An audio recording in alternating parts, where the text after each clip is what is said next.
In any triangle except the equilateral triangle, draw the three altitudes.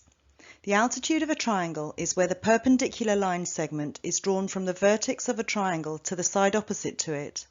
Call the point of the intersection of these Q. The point Q is called the orthocenter of the triangle. The intersection of the perpendicular bisectors of the midpoints is N. N is called the circumcenter of the triangle. The intersection from the midpoints of the sides to the vertices of the opposite sides is C.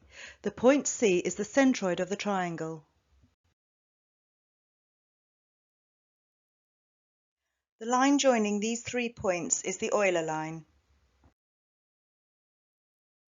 In any triangle with the exception of the equilateral triangle, the circumcenter, the centroid, and the orthocenter are collinear. They lie on the same line, Euler's line.